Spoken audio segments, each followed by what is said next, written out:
We are back to talking about Texas Tech. Why? Because Texas Tech, once again, has reclaimed the top transfer portal class in the 2025 cycle. And that's just not something that you would have said 2 or 3 years ago. And I don't even know if the portal was really as big of a thing 3 years ago. It's all blended together. But Texas Tech has landed Cash Cleveland, who is one of the top offensive linemen available in the portal, one of the top offensive linemen that has moved this entire spring. He was a former walk-on at Colorado, but he started at center this past year, had a really good season, and what do you know? He's going to Texas Tech. The Red Raiders, by the way, just so we're all clear, have the highest ranked class over LSU by 0.01, not 0.1, 0.01 transfer ranking. So huge talent discrepancy there. Huge talent discrepancy. This is the 18th player that is committed to Texas Tech this cycle. 4 of them graded as 4-star transfers, according to 24/7 Sports. And Cash Cleveland continues an emphasis for Texas Tech that I thought they needed to go out and address in the offseason: the trench play. It wasn't good enough last year. They weren't good enough up front, particularly with the defensive line. They went out and got David Bailey, who was probably the top edge available in this transfer portal window. Bo Atkinson also up there, who went to Ohio State from North Carolina. Those 2 guys are going to make an impact on your television this fall. And Texas Tech also added Romello Height from Georgia Tech in the first transfer portal window back in the winter months, which feels like a lifetime ago, but alas, here we are. I like this move a lot. I like this commitment. And Texas Tech actually lost an edge player in Joseph Adair, or Adair. I'm just going to keep butchering that name. But all Big 12 honorable mention from a couple of seasons ago, had a knee injury, came back, is reportedly at full strength, but that's not a problem for Texas Tech anymore. And I think a couple of years ago it would have been, but the way that they have gone out and attacked the trenches is really, really good. And that they're prioritizing it on both sides of the ball, I think is going to raise both their floor and their ceiling. They already had a pretty high floor.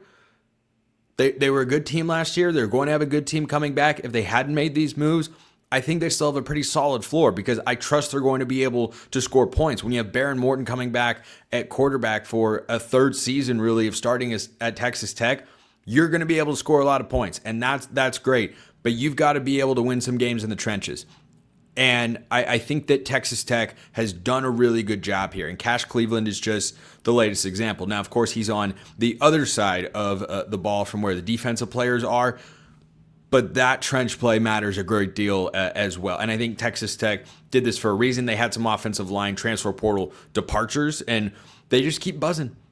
They just keep buzzing. They keep adding players. And I got this nice message from Chris Level of Locked On Texas Tech. Wasn't able to get him on the show, but I did get this nice note. Here's what he had to say about the Red Raiders adding Cash Cleveland at center.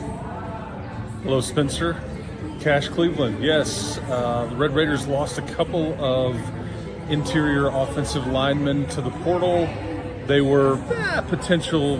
One was a potential starter, some depth right there, I think, on the interior. They had already hosted one portal visitor in Tyrell Green, who ends up at Purdue. I think Texas Tech passed on whatever the situation was, but Cash Cleveland enters the mix. Ironically enough, he made his first career start in Lubbock last year, I think in early November when the Buffaloes were here. But now he will be wearing a different uniform. I think that some are suspecting he will start or be a depth piece. Bottom line is, it's a really good addition. He's got 3 years of eligibility.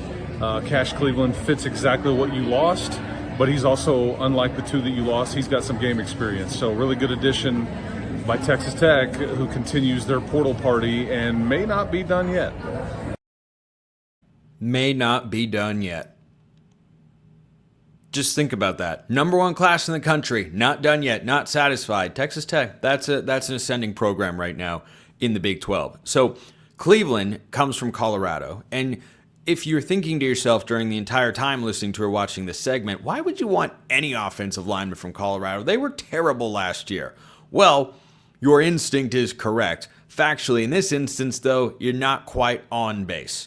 He was probably the best offensive lineman the Buffs had last year. He had a pass blocking grade of 77, according to Pro Football Focus, which is quite good. He allowed just 1 sack the whole season.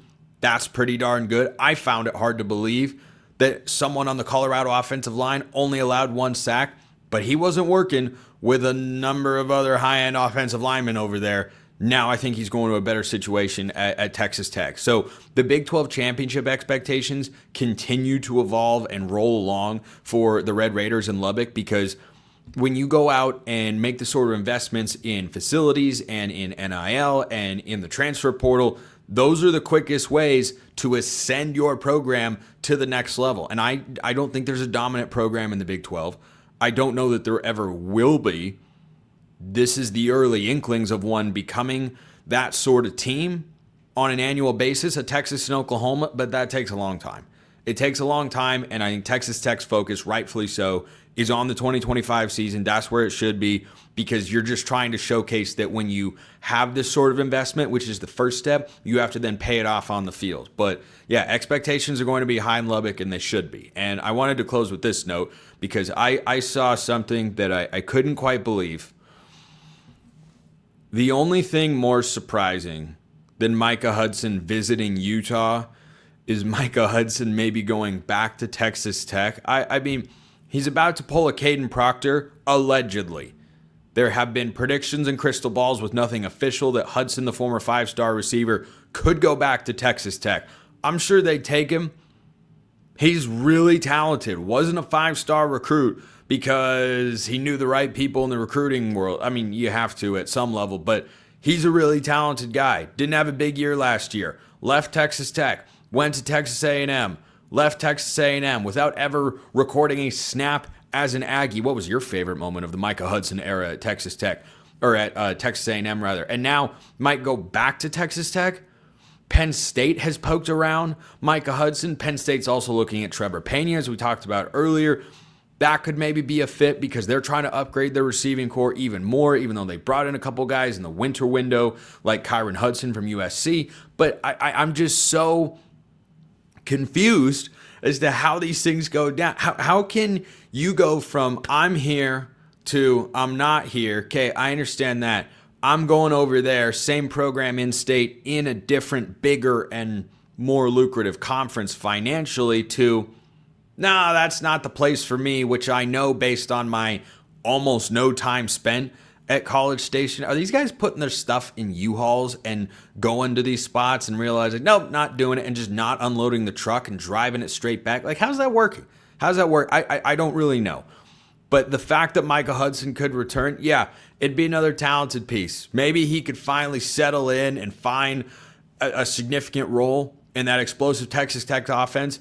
I don't know. What I do know is I'm following that guy's storyline until the bitter end, because I just can't fathom how you could go from I'm going to over here, no, I'm going back over there. Hey, man, it's college football. It's a crazy, wild, wacky world out there. Few as crazy and wacky as Micah Hudson. But when you've got talent, it's like coaches that have problems off the field. When you win games, a lot can be forgiven, because at the end of the day, production, winning is what matters most. Appreciate everyone listening. I will see you next time. And until then, hope you have a wonderful rest of your day.